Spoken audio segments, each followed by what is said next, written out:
So, dear participants, I think that we can start now. I see that many people are have joined, but just to keep to be on time, we will start. So first, I would like to thank you for attending to this third and last lesson of the cycle of masterclasses on how to price the value of innovation partnership. Again, thank you for following this cycle. We think that it brings very interesting information and added value for you, and I hope that is the case. So it's a great pleasure to see you all again. But just to make sure that everybody remembers the housekeeping rules, I would like please to remind you that to keep your microphone mute and also to switch off your camera. Please use the link to Slido in order to ask your questions. Do not forget to put your name while asking questions. We will, as soon as we receive your questions, we will take them and ask you then to open your microphone and your camera so you can ask your question and maybe add some precisions. Just to also remind you that if any questions remained unanswered during this masterclass, we will collect them all and ask for our speaker to provide answers and share the answers via our group, LinkedIn group, Agents of Innovation Procurement. So, and the last point on the housekeeping rules, if you have any technical problems, please write in the chat. I'm here with two colleagues, Marie and Anna, so we'll make sure that we'll answer your technical issues if possible. So today we are with Professor Romaric Servajan-Hirst. Romaric is an associate professor of Kedge Business School and an academic director of Kedge Executive Education Procurement Program. He is also associate researcher at École Polytechnique, which is a very famous engineering école in France. His research focuses on the management of B2B open innovation and also on the role of purchasing in innovation.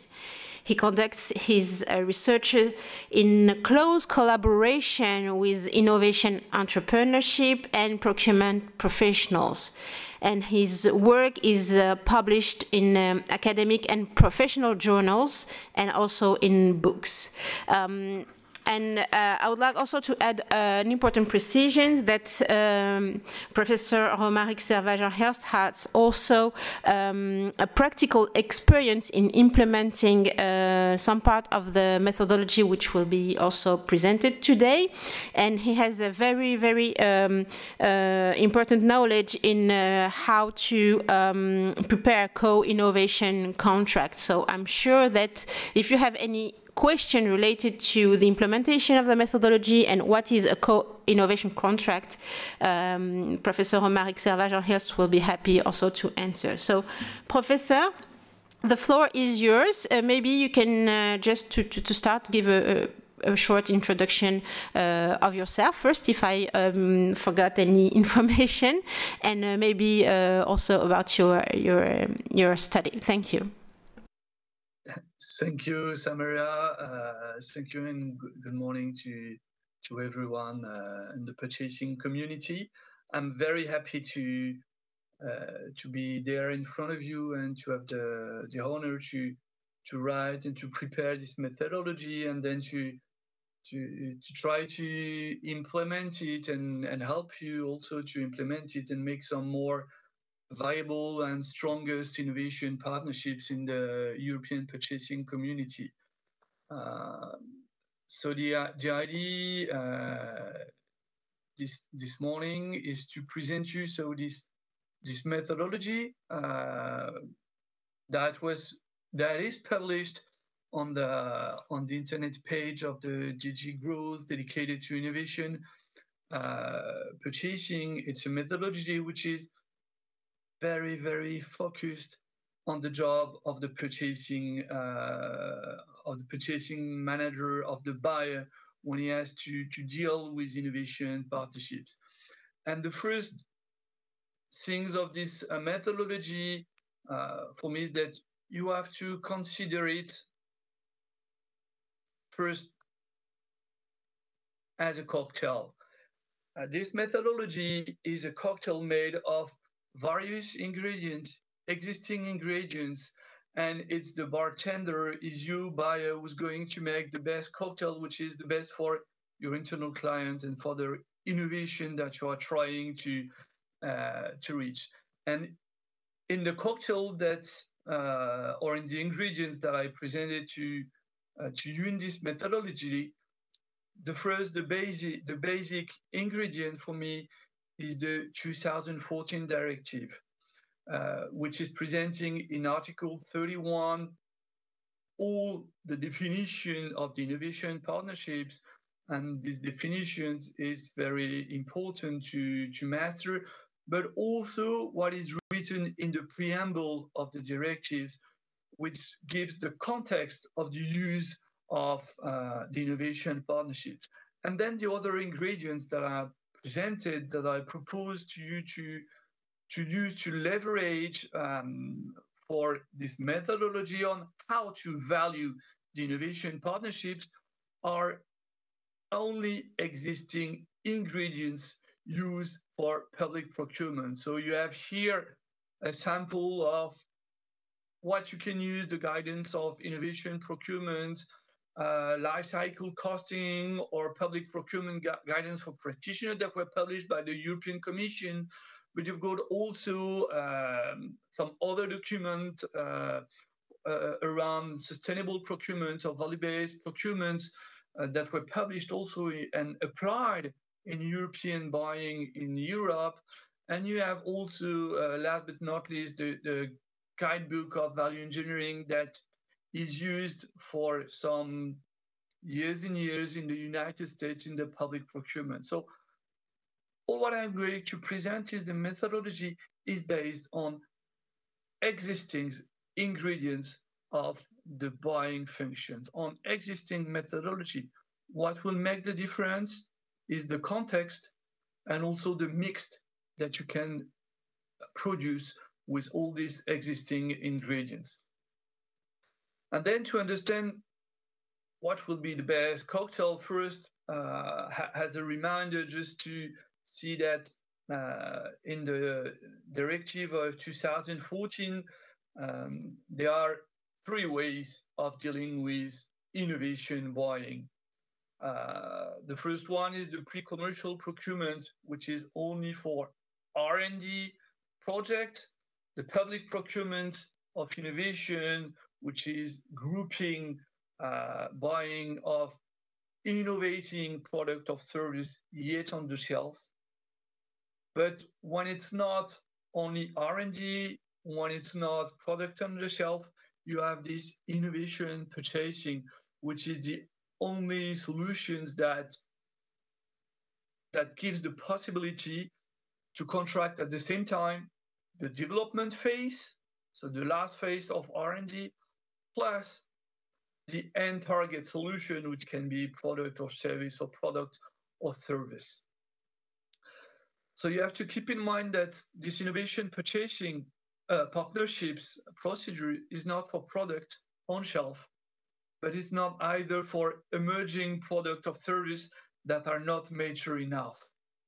It's only for the last development phase plus the buying of the end solution in order to get the maximum commitment of the supplier who wants to develop a solution that is specifically suited for the public buyer, and it will make also the maximum to procure something which is commercially viable and very much interesting and suited for the public buying authority. In order to be able to select which solution, which procedure you can use, there are three big questions that you can find on the DG Growth wage page and all the procedures. If you want to go to innovation partnerships, you need to answer yes to the three questions. Is there sufficient knowledge of the market to define requirements for the end solutions? Which means, do we know where we want to go? Do we know what are the target functionalities? Who are the final clients or solutions? Second question, is there a need for development service before getting the procurement or of the end solution, which means that the product is not fully finished, the supplier is not yet at the scale-up phase, it needs some more effort on engineering, on production to deliver the product you or the service you need, or it's not exactly suitable for your sector, it's working in the automotive industry, but it needs to be put in place in the hospital sector, so we need some further development. And the third question is, do we need to acquire innovation product or service on commercial scale as part of the same procedure? Which means, do we need to motivate our supplier to make some extra innovation specifically suited for us? And does our supplier need also a help for the scale up because he's not fully sure of the solution, or he doesn't have all the financial resources to do it, or all the financial resources to put in priority the project for the public buying authority? And if you answer to yes to the three questions, then you can go to innovation partnerships. But then it's not so easy, because innovation partnerships, it's very uncertain purchase. It's something very tricky and very risky, because innovation is full of contingencies. And the definition of the innovation partnerships and the obligation of public purchasing says that you need to agree on the value of the innovation purchasing during the tendering process, which means you have to fix a value when you cannot fix the value because the development work is not achieved, which is the definition of the innovation partnerships defined by the 2014 directive. Second difficulty, main difficulty, is that you cannot modify so much the value of the innovation partnerships. They are on Article 72 and Article 89, some possibility to marginally modify this value, but it's not so easy if there are some big contingency to deal with them. And last but not least,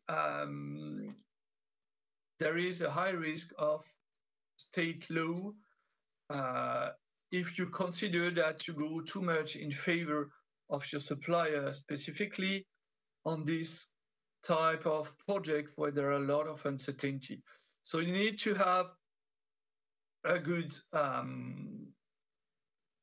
balance between development phase and purchasing phase, and also how to not too much alter the future value of the innovation partnerships. And maybe a reminder on what can help you on that is that you need to use the procedural rules relative to competitive procedure with negotiation, which is defined in the preamble of the directive. So it can help you to manage that. And to help you to manage that, you've got also, this is another reminder, these two mandatory rules that are, which is written under the directive.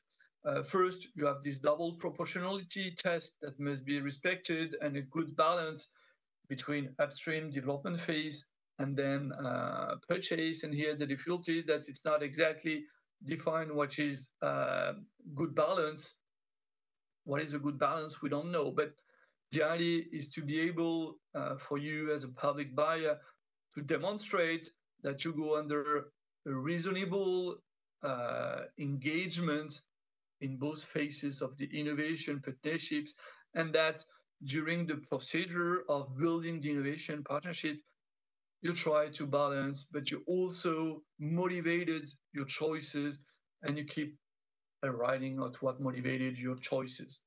And the second thing, which is, let's say, more classical, it's the reason of public buying. You have to have competitive, transparent, non-discriminatory procedure.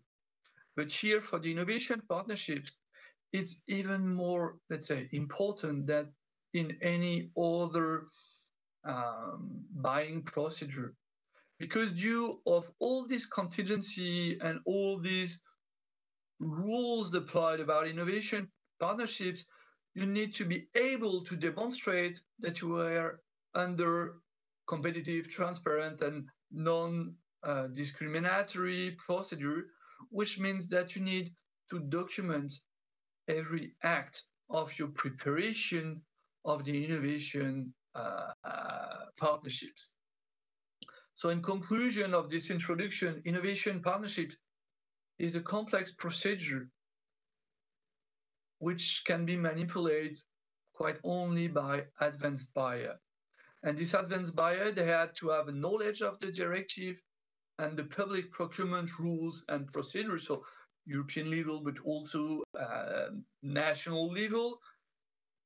And they also need to have a good knowledge of all the public procurement process, of the complex procurement process, because it's there where you can find the ingredients, but also you know how to manage the innovation partnership procedure.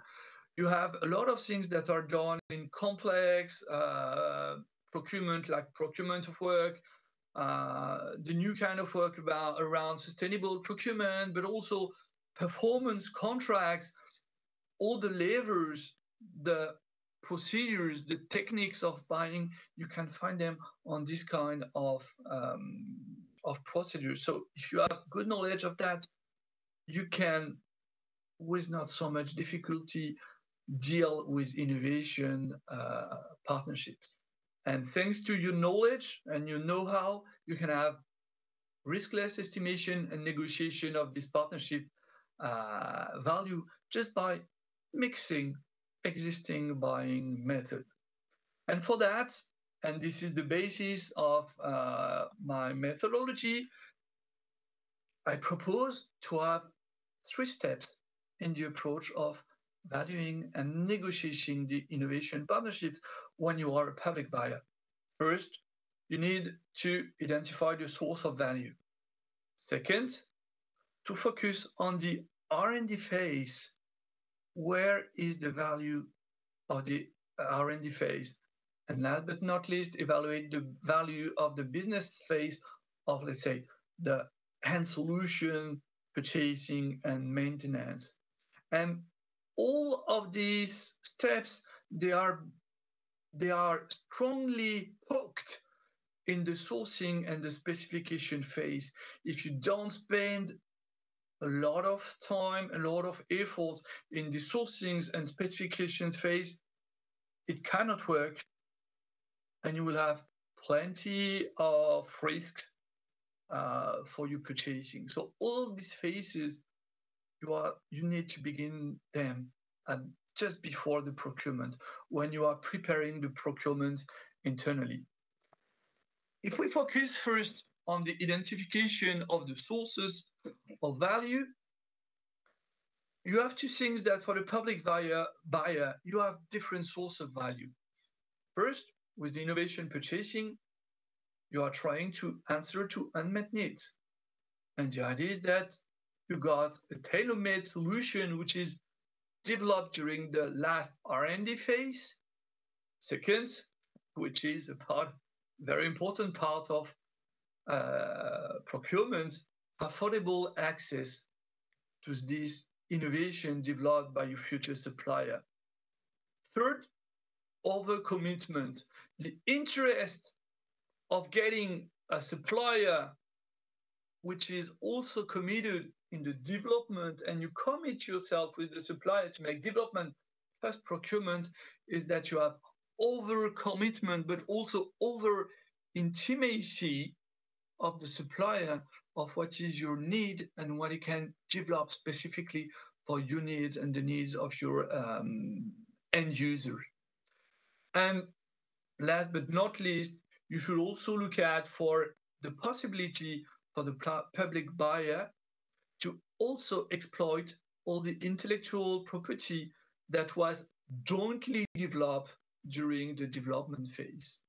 Or if we want to synthesize, the tailor-made response to unmet needs comes from the needs and the specification that are developed in the public buying organization, and then later by the fulfilled need when the supplier will supply you the end solution.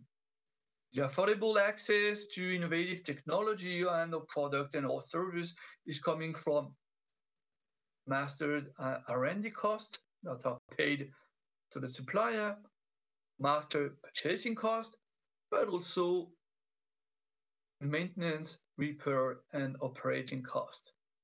The over-commitment of the innovative supplier is coming from the innovation purchasing itself, but also from the fact that because you are committed in the development phase and that you motivate the supplier to make this development and be sure that you will have the possibility to sell it in case of success, you have also an increased feasibility of the development phase because they are committed and they know that they will be able to sell it.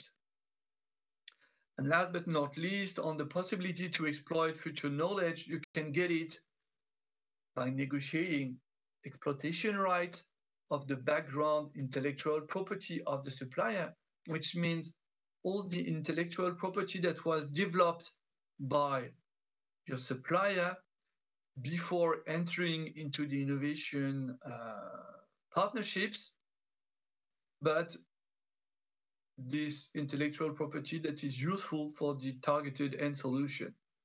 Second, the exploitation rights of the foreground intellectual property, which means the right to use the intellectual property that is jointly generated during the innovation partnerships for developing this tailor-made end solution. And last but not least, do not forget to try to negotiate very early also the possibility to leverage at a good price or a good value these exploitation rights on the intellectual property that is used on the targeted innovation. And if you can seed all the sources of value in front of what you pay for, because when you are a buyer, you need to negotiate also the price and say what you're going to pay. So we can say that you've got the three phases when you are a public buyer in front of innovation partnerships. Pre-procurement phase, what you are developing yourself. And here at this time, there is a big effort internally to work on the needs and the specification, while the supplier will come with your background, his background intellectual property. At this time, everyone just pay for its own resources internally. You don't have any relationship. Then you've got the R&D phase, which innovation partnership is more a development phase.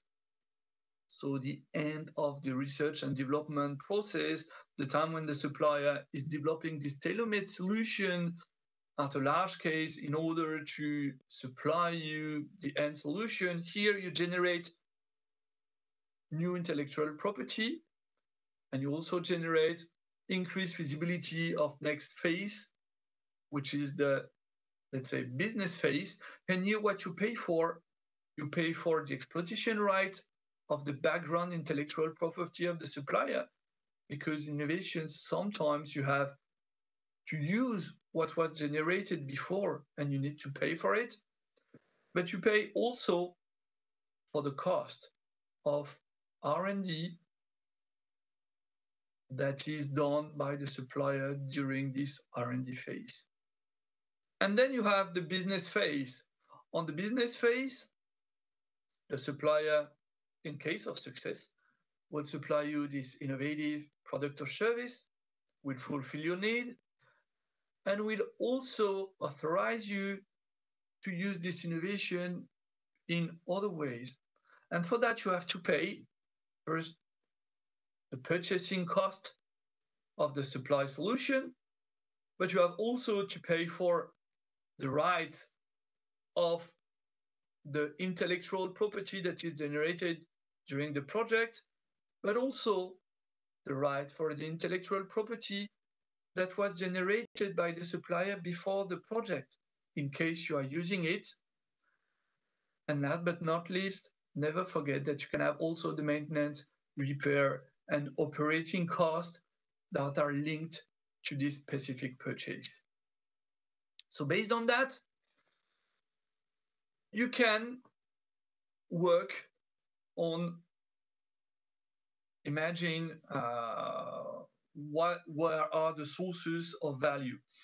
A little example on how you can do it, and I will use this example all along the presentation of the methodology, is as a public buyer on your district, you need to increase the possibility for the visually impaired and the electronic population to have access to the voting machine, because the existing voting machine, they are not working very well for this population who have difficulties to vote with this new technology.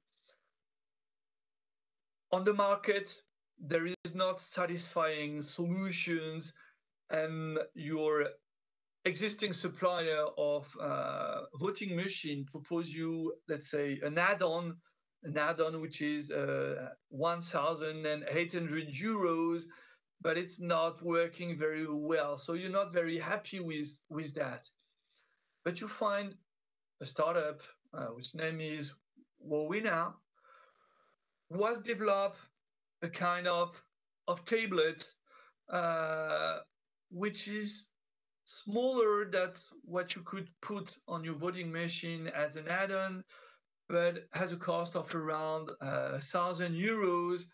And they say they could use it and make it an add-on and answer to your needs of increased voting machines. So all your population in your district will have access to equal voting.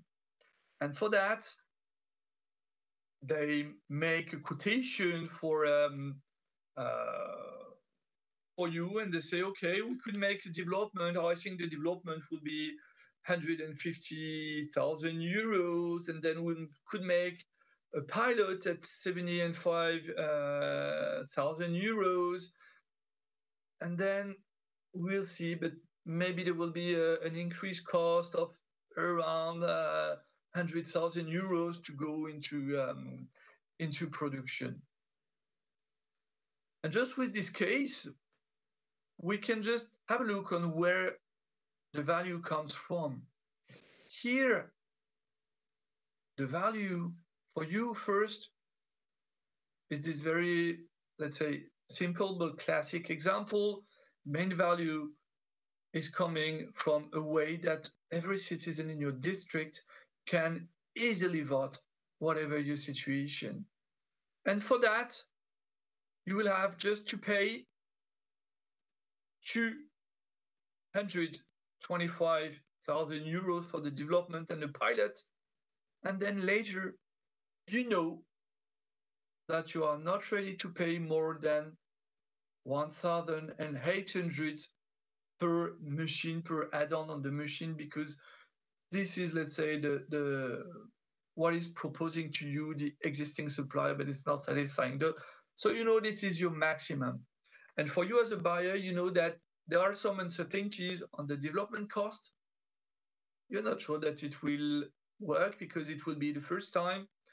You're not sure either on the pilot cost, and you're not sure also on the cost of the end product, because this existing end product is a little bit smaller and a little bit more complex and it's 1,000 euros, but you will have to increase it and to make it a little bit more simple, but also tailor-made for your solution. But what you know is that the price cannot be higher than 1,800 euros. So this is a little example of how you can get what is the value, what are the main levers of this kind of innovation partnerships.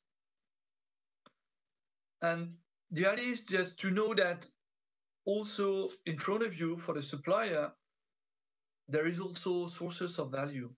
The supplier will have a new client, he will have a new application, he will have also the securization of all the risk is going to take for you.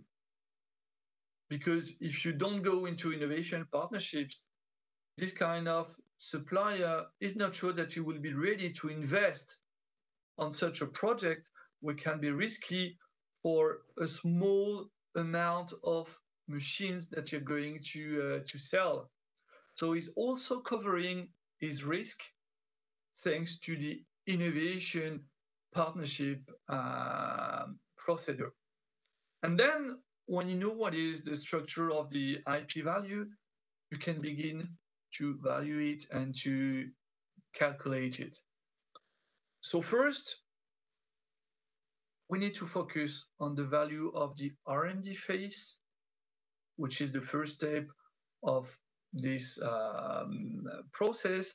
And here, as a public buyer, you should have the objective to pay the right amount for the work realized at this phase. Try to fix the price of access to the background IP in case you should use it later. You're never sure, but it's better to negotiate it at the beginning. Third objective, also prepare the sharing of the foreground IP, because never forget that innovation partnership is a partnership, which means that you are co-developing the end solution. This is a co-development phase, so it's risky for the supplier, it's risky for the buyer. So we share the revenues, but we share also the risk on this innovation partnership. This is the definition of the partnership. Share the positive results, but share also the risk. And we also at this phase try to fix some rules to share the revenue of what is generated in terms of intellectual property. And last but not least, also try to leverage this phase in order to minimize any development price increase in case of bad surprise, because innovation is full of contingency. So sometimes in the innovation process, you say, oh no, we need to do some more tests, we need to do some material. So as innovation buyer, we need also to reduce the risk or reduce the impact of just contingency on the price that we're going to pay. So how we can do it? First, we have three kinds of prices to negotiate. First, the price of the R&D study itself by the supplier, which is calculated through the necessary time and materials for conducting the study, and the value of this time and material. Second, is the exploitation rights of the intellectual property that was developed by the supplier before entering into the innovation partnerships. And for that, you can rely on market price of similar intellectual property for commercial purposes. In your contract or the past contract, in your service or in the public buying functions, but you have also a lot of documents that you can find externally on what is the market price of similar intellectual property. And then you can also negotiate the exploitation right of the intellectual property which is generated altogether during the development phase of the innovation partnerships. And here you should put a fixed price of the intellectual property, so based on the market price of this sort of intellectual property, but multiplied by an index that says that we share the added value from this intellectual property, which means at the beginning of the project, we do co-development, so the price of exploitation of the foreground IP, we're going to pay to the supplier 50% of this value because we also invest on the other 50%. And the idea is to fix an index that will be able to move if there are some contingency on the project. And for example, later on, the supplier needs to put some extra efforts, extra resources, extra time. We can consider later that his part of effort is increasing.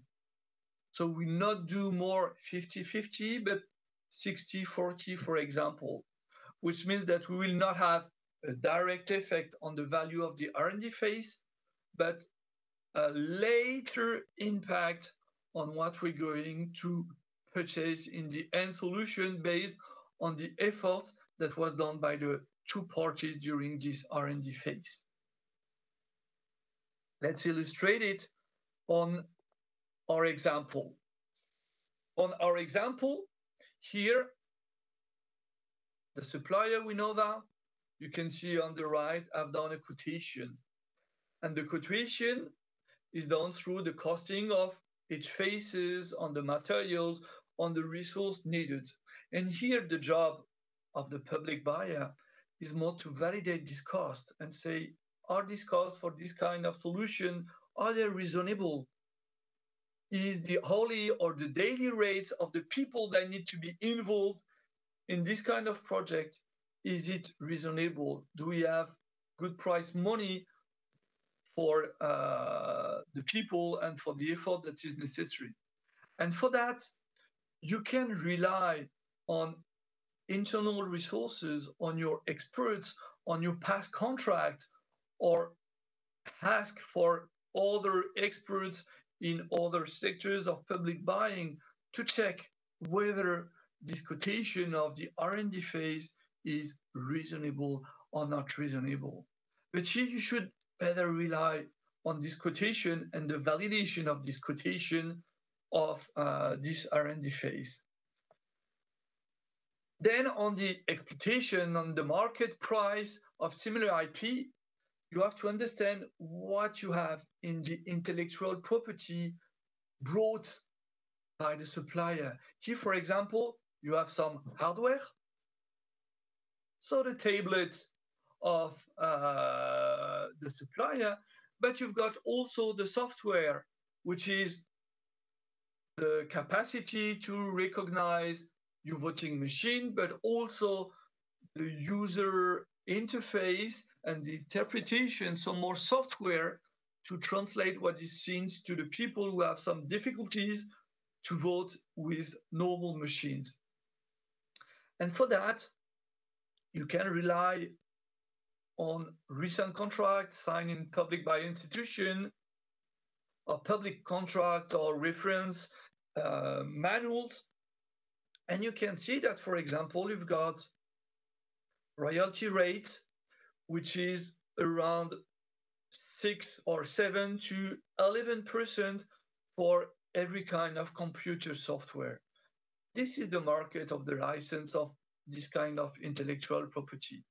So as you see that end solution will be priced between 1,000 and 1,800 euros, you can see that the royalty could be between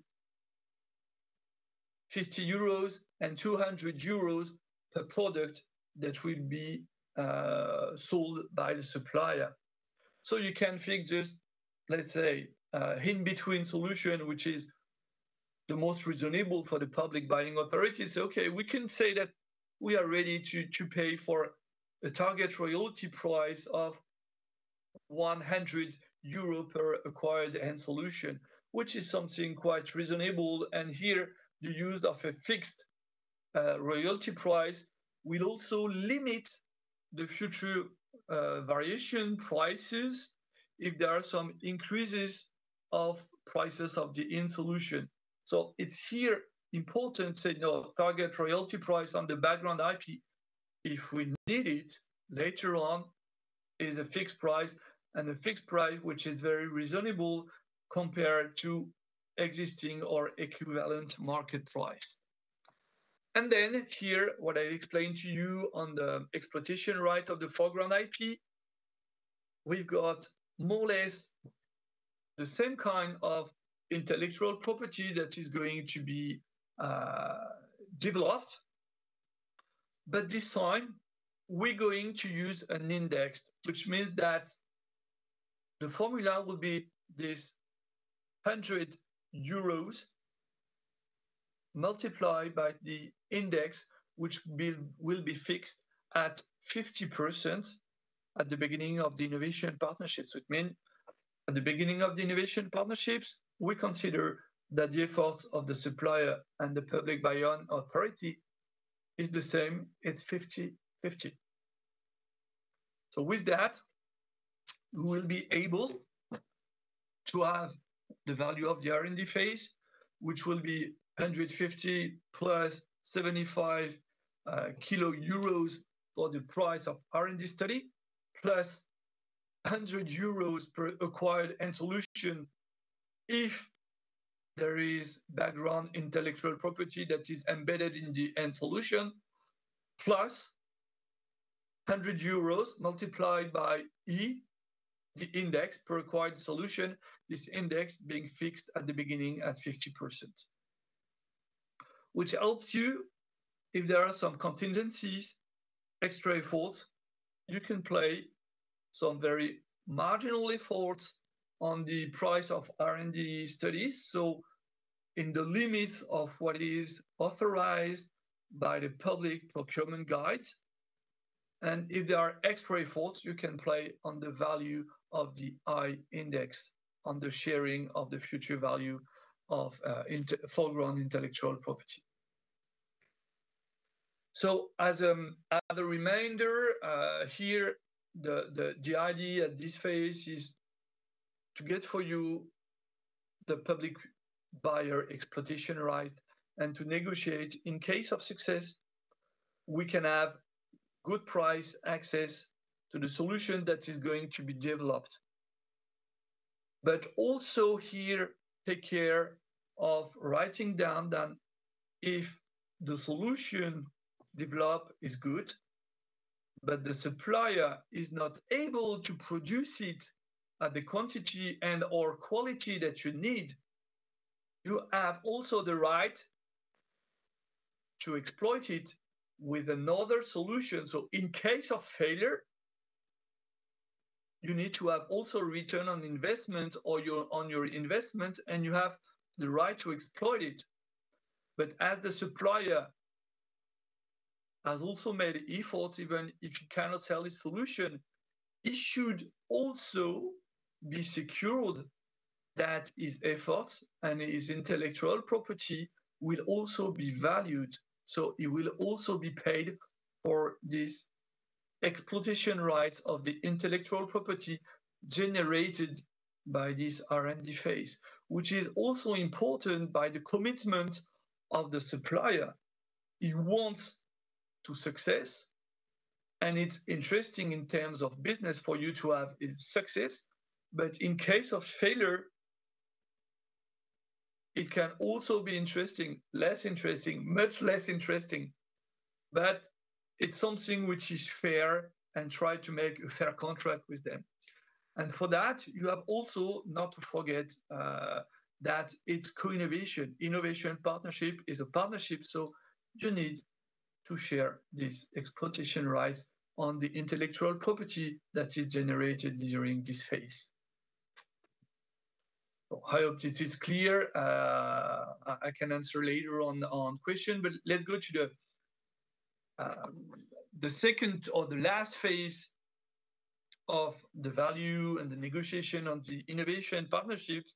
Here, it's maybe the more difficult phase, which is how can we evaluate the value of a product, of a hand solution that is not existing. And here, for the public buyer, you have 4 objectives. First is to secure the component of the price that can be controlled. Control what can be controlled, and limit the potential price variation to the smaller part of the end solutions that would be in capacity to move or to evaluate later. Third is continue to commit the supplier to overperform, but also limit the risk of underperformance. And this is the idea of the innovation and the spirit of the innovation partnerships in the directive, is that we have to go to overcommitment of the supplier, but also to keep a reasonable and fair business with the supplier. This is something which is written in the directive, which is very clear. We need to be fair and reasonable also with the margin of the supplier. And this is something that we need to take care of. And last but not least, we need at this phase to be able to assess the impact of the variations, which means that in this phase, more specifically, which is prepared during the specification preparation and during the sourcing phase, you also need, as a part of the methodology, to build up your Excel file and try to test the solution and evaluate and try to evaluate, or if we increase the price of 10%, what is the impact of the price, what is the impact of the margin, what is the impact of the quality of the solution, and make some simulation. This is a very important part of the preparation of the innovation partnerships and the negotiation and the valuation of the value of innovation partnerships, is that as a buyer, you need to make a lot of simulation using your Excel file to see if the balance is changing, what is the impact. And for me, this is also a proof in case of, let's say, call for a state aid for imbalance between R&D and purchasing phase, to say, hey, look, we've done all this simulation, and I can tell you that we looked if it's balanced, if there is state aid free, etc., and we can prove it by all the simulations, and we try by the process to be free of state aid and with a balanced innovation partnerships. And how we can do it now to evaluate this value of the business phase? First, we need to make an estimation of the target price. We need to make this effort during the sourcing phase, and the sourcing phase and the consultation phase and the specification phase is there to make this target price estimation. And once you've done the target price estimation, then you can choose between 2 different approaches that I'm going to describe. First, let's say a classical price revision contract. Second, a design to cost contract, which is combined with value engineering contract. And last, which is maybe the more complicated for the more major public buying authorities, design to TCO combined with a performance contract. But let's focus first on how to estimate the target price. Here, this is, let's say, a very classical work of the purchasing function is to make the cost breakdown of the elements of the end solution that you're going to do. The difficulty is that because we are in innovation and we're not sure of what we're going to do, you will have to do cost breakdown analysis and at the same time, value breakdown analysis. And you will have to be able and to be sure that it will never be perfect. It's innovation. You don't know what's going to happen. So you will have to do your breakdown at the same time of what are the functions I want to target and what are the subfunctions and what is the value of each subfunctions and what are the some costs and what are the cost driver in the cost structure. And nor the value breakdown nor the cost breakdown will be perfect. But as a manager, you will have to make choices and say, yes, for this part, we'll need to rely on cost. For this part, we'll need to rely on value. So you will have to make choices, but also document these choices and make these choices with your internal stakeholders. You cannot do it alone as a buyer. It's a collective group, and it's a group also of advanced managers who need to make choice in front of the uncertain because you don't know what's going to happen. But to help you, you have to see that when you are trying to define the cost, you will rely on parameters, the weight, the number of users, and when you will be on the functions, you will have to work on analogies. Oh, for this kind of maintenance, I got this equivalent of maintenance in this sector of a buying that I've done 2 years ago. Oh, what was the price of the solution about the suppliers? And so make some analogies to build it and then try to reconcile value and cost to try to cover a maximum of what will be the value of your targeted end solutions. But let's illustrate it on our use case. So remember, this was tabled by this startup Winova. For them, the reference price of the solution they are yet selling is €1,000. This is their price solutions. So we know that we might not be under this price. And we know also that we will never go over €1,800 because this is the not satisfactory solutions by the incumbent. But what we know is that this is a tablet. And this is very classical. So by analogy, we can find more or less the same components of this kind of product.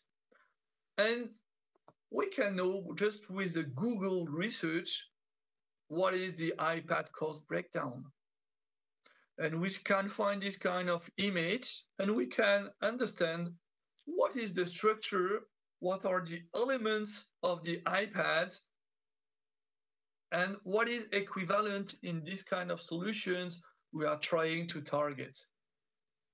And based on this data, which is publicly available, but also discussion or on our internal experts, but also on the information that we can get during the sourcing process itself and just the meeting with the supplier and our knowledge of the market, we can try to determine what is the breakdown of our end solutions. And we can know that, for example, on the processor, on the flash memory, on the touch screen, which is 70% of the value of the future end solutions, there will be some limited variation. We can master it. Where it will be more difficult to master it is on the electric and mechanical components and the connectivity, because it can be subject to change. And here in the iPad, it's around between 15 and 20%.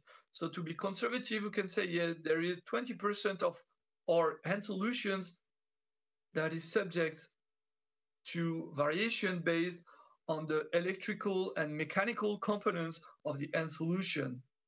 Plus, there is also a big uncertainty on the price of assembly, but also on the transport, which represent more or less 10% of the project. So just with this analysis and with discussion with internal clients, and during the sourcing process with external actors, we know that the target is target price 70% that can be fixed, 30% that cannot be fixed, and that will be subject to variation. And with that, we've got yet a first evaluation of what we can put in the value of our end solution.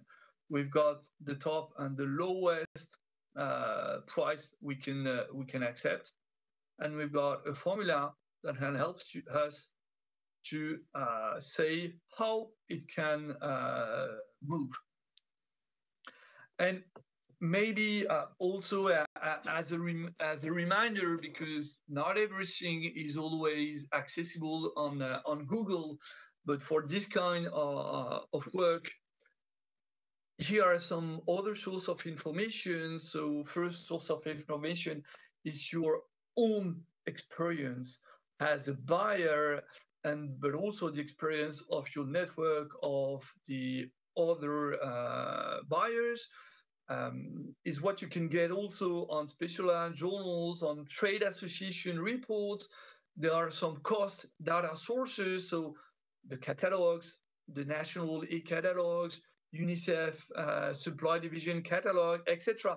You've got plenty of catalogs which are giving to you some elements of prices that you can use by using this parameter, like we've done for the iPad, or by analogies on some product. You've got also to make some more difficult formulas. You can go on purchasing evaluation manual, the value procurement guides, value-based procurement guides, or Procure Approves manual, the EAFIP toolkit that you can find also on the European Commission website can give you some manuals, some ideas to give you to enrich your way to answer to these questions. You can use also the former contract database or the internal contract controlling data within your organization. You can organize workshops, interview during these sourcing phases, request for information, call for independent experts. But what you have to remember in this phase, it's a collective work. It's never the public buyer by itself. It's too complex. There are so many parameters. You can be at the center of this evaluation, but you are not doing it alone, and you need to rely also on your internal stakeholders to build this kind of solutions. And then once you've done this first estimation, you can make a choice of what kind of formula, what kind of contractual value procedure we can use. And here you have to think that if you didn't manage to estimate a future value and a future value formula of your end solution. So innovation partnership is not the right procedure. Remember the first three questions to see whether we can go to innovation partnership. The first one is on, is the project mature enough to go to innovation partnership? So if you cannot manage to get this kind of information, is that you cannot go to innovation partnership. Is too risky. You should there go better to a PCP or other procedure, but not innovation partnerships. And then you can have different choices. If it's very easy for you to identify the cost, but not the value, you should use a price revision of a contract. If it's very difficult to identify the cost breakdown, but it's more easier to identify the values and the values of the sub-functions of the targeted end solution, then you can go to a design to cost and value engineering contract, or if you are in a more mature public buying authority, go to design to total cost of ownerships and performance contract. But let's illustrate it. I think you know well what is price revision contract. Here, let's say it's one of the most classical buying formula, and we can use it for the innovation partnership procedure. The idea is to fix a price that can be changed over the time and which is based on a price given at the beginning of the purchasing during the negotiation phase, which will be the reference price, and that will be able to evaluate based on different indexes that will be defined at the beginning of the process. Here, the idea is to make this formula based on cost and value estimation of the sourcing phases, to make the fixed element that is not revisable the higher possible, and minimize also the revisable cost of value determinants. The ideal is to have less than 4 potentially revisable determinants, and each one never going under 10% of the total. And the idea here also is to write down in the contract and prepare in the negotiation and be very clear and transparent on the rules for changing these determinants, but also make some safeguard provision to cap also the price that can be revised, to keep with the double proportionality test, which is included in the safeguard provision, and also maybe try to make some limit of time and also purchase volumes in case of success of the innovation project. But let's illustrate it on our case. Here, for example, you remember, we find that 70% could be fixed. So 70% of the price will be fixed. We've got 10%, which is based on transport and assembly. And here we should maybe fix it on a transport index that you can find in a lot of public indexes. And you've got 20% of the price, which was on the mechanical and electronical component. And here you can index it on the number of electronical components that will be inside of the solution. So inside of the solutions as defined at the beginning of the innovation partnerships versus this number of electronical and mechanical components in the product that will be finally developed. And the idea here is to define a price at the beginning of the project, to fix it at the reference price of the solutions of we know how to say, okay, we're going to keep it at €1,000. This is also a negotiation. Your product here is €1,000. You will increase it in terms of size, but you will also simplify it. So the one with the other, and this is the principle of the solution, we will reduce it to keep it at €1,000. And this will be the result of the negotiation. But here we will also reduce it by €100, which will be dedicated to the price, the exploitation rights of the background intellectual property of the supplier. And we will also put out of it €100 multiplied by the index of sharing related to the royalties or the exploitation rights of the intellectual property that will be commonly generated during the partnership. So very classical and easy solution for price revision formula based on your evaluation of what are the cost and value driver of the future end solution. Second possibility here is when it's very easy to identify the value, but it's very complicated to identify the cost breakdown. The idea here is first to make a design to cost contract, which means that with the supplier, we say, this is the cost, the target cost we want to reach. This is the functional specification we want to reach. And we're going to buy you the solution if you are reaching this target cost and if you are reaching the functional specification.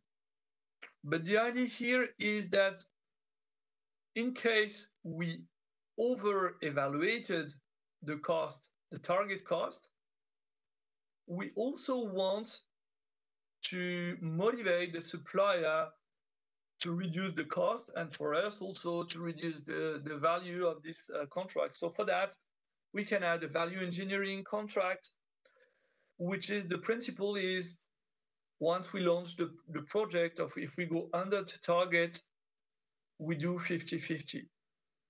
If you manage to get a €2 price reduction on the end solution, €1 is for the supplier, €1 is for the buyer.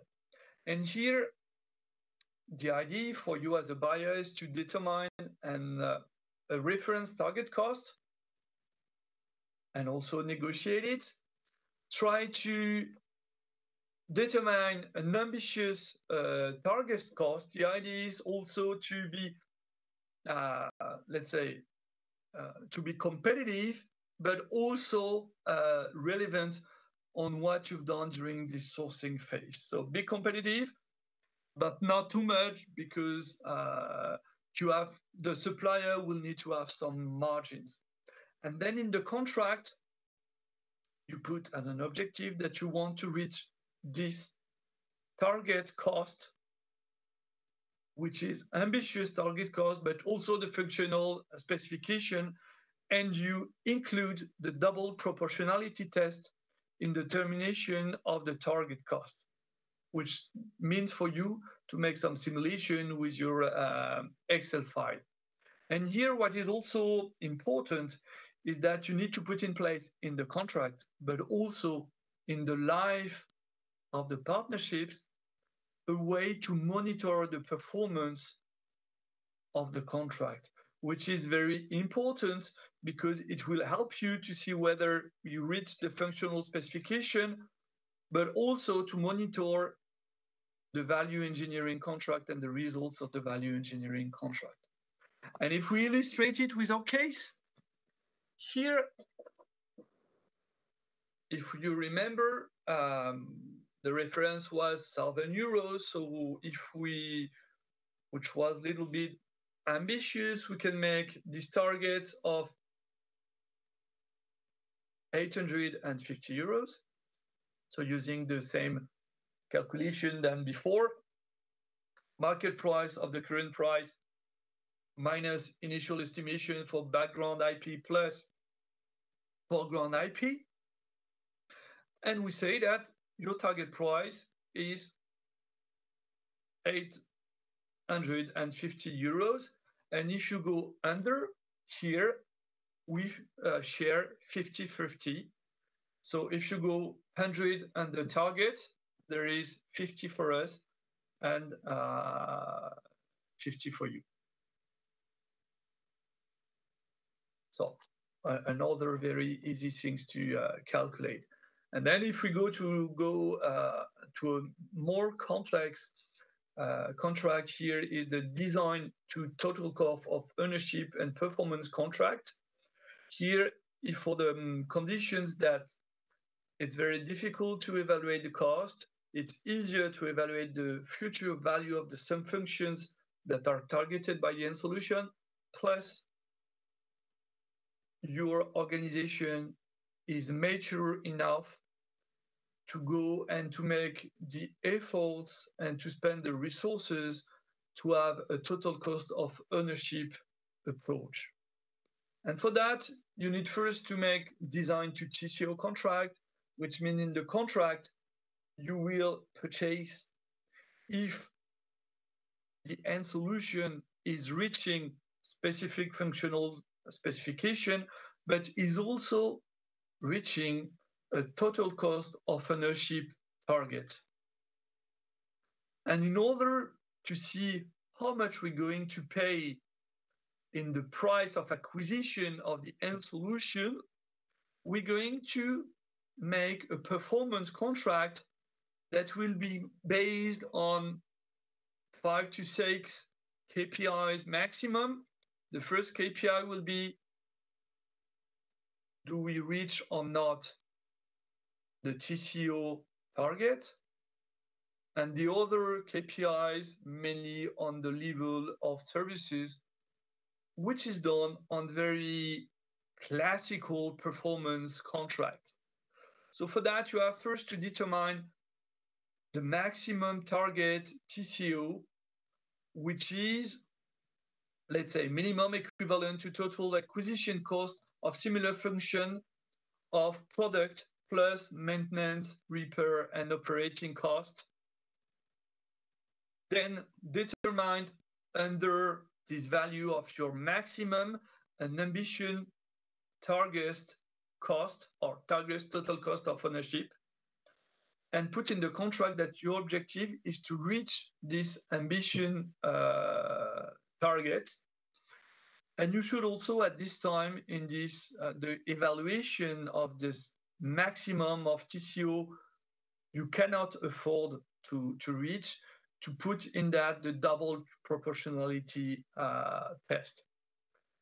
And if you want to go further, but maybe it's a little bit too complicated, you can also make some value engineering approach if you can go below the TCO target. It's possible, but it's another way of level of complication.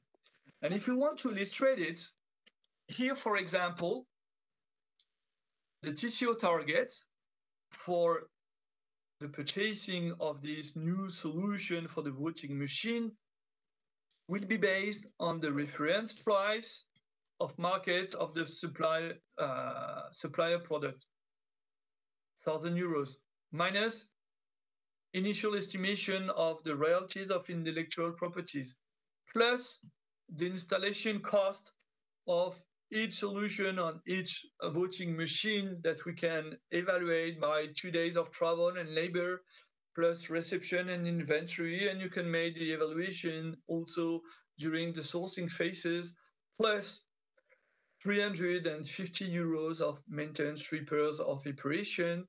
And in that you can include, for example, 1 day of travel and labor, plus which is plus inventory cost, plus the cost of electricity for this kind of solution. And that you define it during the sourcing and the information phase before, at the very beginning of the procurement procedure. So this TCO target is based on this ambition, when we can say that the maximum we don't want to reach is the acquisition to incumbent, which means the solution we don't want plus the maintenance and maintenance, repair, and operation cost that is evaluated as equivalent for the TCO target. And with that, you can build your performance contract. So the KPI one is the TCO target, and your formula will be based on the different KPIs. So here, as you can find in all public procurement manuals, the idea is to hide that the balance between what can move and what cannot be moved in a performance contract never go under 50% that cannot be moved. So here we decided to make 50%.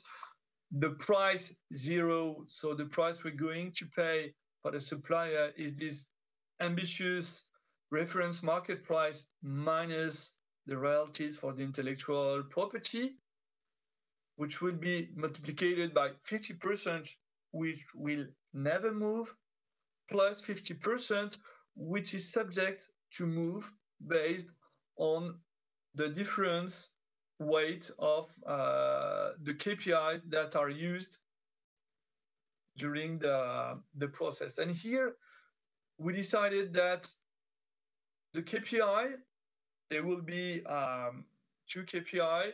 One KPI is the TCO target. So at the end, it will be only 25% of the performance contract. And the other KPI is the acceptability by the user, because if you remember, it was very important for us in the product that the end user, the electronics plus the people with visually impaired can use this machine. So it's the most important is how we can just fix this contract. Sorry, Romaric, to interrupt. I just would like to say that we still have 10 minutes before the end of this masterclass, and if you have any questions, dear participants, please use the link I've put in the chat. Otherwise, you can also just step in if, as we only have 10 minutes before the end of the masterclass. Thank you. Thank you, Samira. And then maybe to continue the illustration and to make some things more clear on how we can deal with that, to evaluate the feasibility of each contract, of each possibility, what you should do is do what you can discover on this internet site of innovation procurement by Gross DG in my study is an application on different scenarios. And to try to make with an Excel file, say on each formula, make different scenario. One scenario,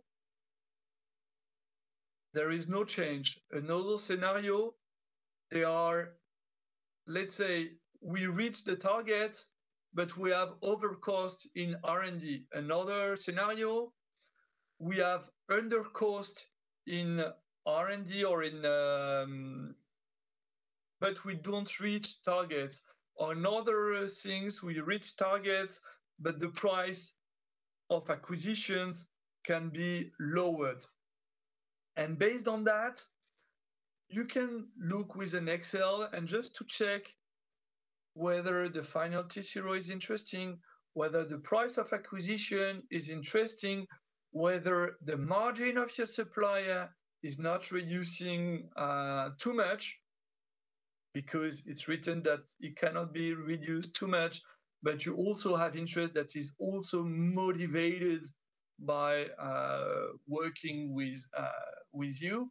And by making a simulation of different contingencies before or during also the negotiation of the project with the supplier, you can also limit the risk of state aid, but also limit the risk of bad balance, of bad buying. So this is also something important for you to make your own simulation and just imagine the different solution if the price is increasing, if the price is decreasing, if there are extra costs, if there are lower costs, what are the different impacts. It helps you to make the choice, but also to negotiate with the supplier what is reasonable to get an agreement of the innovation partnership's value. And maybe as a conclusion, before answering to your question, for me in this methodology, what you should keep as a takeaway is that, for me, I think it's perfect for getting the best involvement in innovative suppliers. And there are plenty of studies in Europe, in the US, that are showing that working upstream and downstream with your innovative supplier is the best way to have the best results. But it is very complex, and it requires for the purchaser to have a large base of buying knowledge, analytical skills, but also relationship skills, because it's not the buyer alone who's doing this work. He's doing this work with the potential supplier, but also relying a lot and exchanging a lot with its internal stakeholders on the subject. So it needs very, let's say, mature buyer on complex buying. But the good part is that you can do it just by relying on classical buying solution. You don't need to invent something completely new. You can rely on basic ingredients. It's your, let's say, the buyer bartender who's doing the right mix of this existing solution. And this existing solution, you've got plenty which are documented, yes, by the European Commission. If you go to discover on the site of Growth, you've got all these solutions in one page. Then it's your time to play with your internal stakeholders to make some new, good, and valuable innovation partnerships. So I thank you for your attention, and we'll be happy to answer to your questions. Thank you, Romaric. So we still have 5 minutes. I see that we have one question. Please, Ariana Volpe, you can take the floor if you want, just to maybe add some clarifications on what would be for you as information or more cases or examples that Professor Romaric Servageant should provide in order really to help you apply the methodology. Do you want to take the floor, Ariana? Yes, I will be interested in understanding how to apply the methodology to, design and implement digital services, for example. And I mean, it would be very useful to have some use cases, or let's call them business cases, in which you can really read how to implement the methodology, since it's really difficult for us. I mean, I work for CONSIP, which is the Italian government organization for public procurement. So I work on the ICT field. So I would like to better understand how to apply the methodology. So is it possible to have some more use cases or examples? Thank you. I'm afraid that they are not existing, this use case at the moment, based on specifically this this kind of partnerships, or there are not so many public examples. And specifically where you can find something which is approaching is more based on works or more on, let's say, direct purchasing, material purchasing.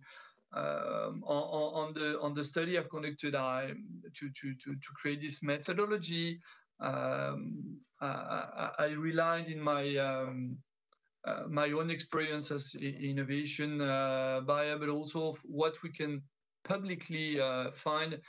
And on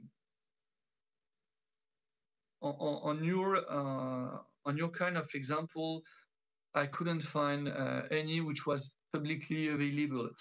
But regarding all the let's say question of intellectual property, what I describe in the upstream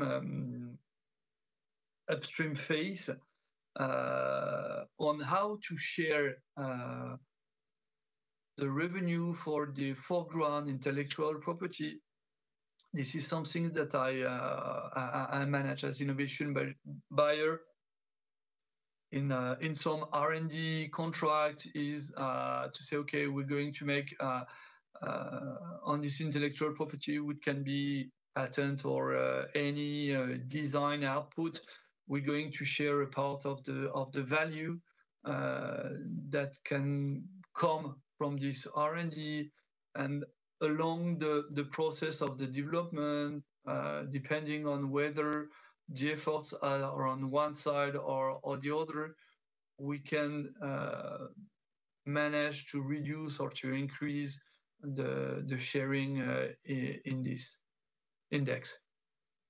But maybe here the difficulty is that each project is tailor-made. So maybe for Ariana, for your project, the better should be to look at one of your projects and to see how could we apply it and create a use case about your project and try to make some different scenarios and to test them. But maybe something that would like to add on that is that when you are putting in place, I think, quite any kind of partnerships, what is very important at the beginning is the sourcing phase, the time when you are collecting data internally but externally. But the second thing, which is very, very important, is that when you follow up the project, to get also some proofs and to try to document the performance, but also the level of involvement of each partner all along the process. Because if you have some questions later on the modification indexes, on the upstream part or on the downstream part, if you don't have documented all this joint work together all along the process, it will be very complicated, but it will be also very risky as a buyer. Thank you, Romaric. We have another question from Aline Isvoran. I hope I pronounce it well. Aline, if you want to take the floor in order to ask your questions.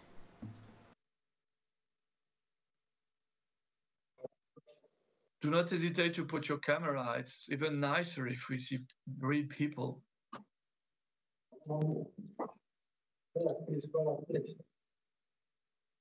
Thank you. Do you hear me? Yes, yes. I want to ask Mr. Servajan, how can we calculate the TCO for cars when right now the value of the product increases during the period of use? We have a situation. Yeah, that's why at the beginning on the methodology, I said that the TCO we need to calculate. The only way is to make TCO based on the initial price. But the TCO which is targeted, the TCO target is based on the initial price. because if you're moving later the TCO, you've got problem of circularity, and you cannot calculate it, and you cannot be fair either on one on the other side. That's why on the methodology, I've made some simulation on that, and it's better to make an ambitious TCO, but TCO based on the first price. Thank you. Many thanks, Romaric, and many thanks to the participants for their questions. So just before to close the masterclass, first I would like to thank Romaric Servagent-Hills for his very interesting presentation. As you all know, the 3 studies are available on our web page, so you can download them, and you will find the also the contact details of the professors if you are interested in getting more in depth of the studies. So just for your information, and we have other events which are upcoming. So if you are interested, you can still submit a proposal for the European Innovation Procurement Awards. The submissions are open until tomorrow. And as you can see, the winner will receive a very interesting award, let's say. So you have still tomorrow if you want to submit your project in order to maybe get the award. Also, in the next 2 weeks, we have 2 webinars which are organized.